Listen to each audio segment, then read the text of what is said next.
Ang sakit ng tagaliran ko.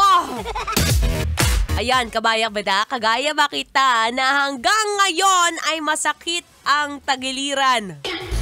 Naku, baka pati liver yan, B. Ano na, nagpa-check up ka na ba? Hindi pa. Wag na.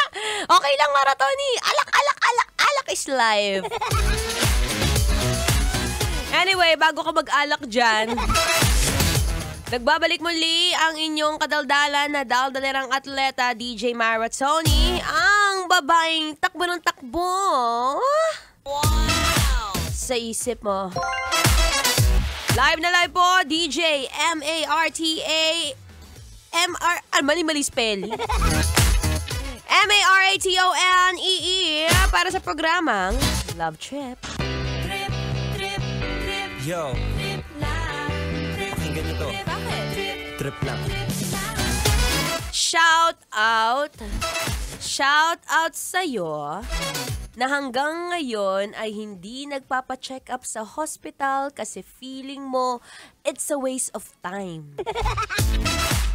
Teka lang, matanong nga muna kita. Ano muna to? Self-check.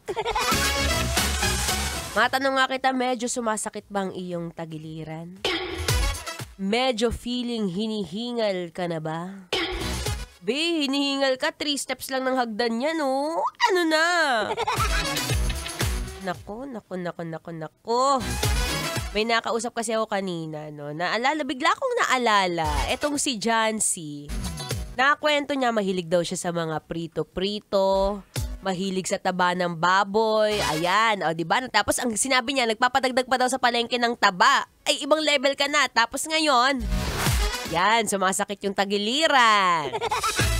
Sarap no, sarap nung sa barbecue no, yung dulo, yung tapos sasawsaw mo pa sa masarap na hot sauce, yung yung may sili, tapos suka, tapos yung tinadtad ng sibuyas. Kay sarap.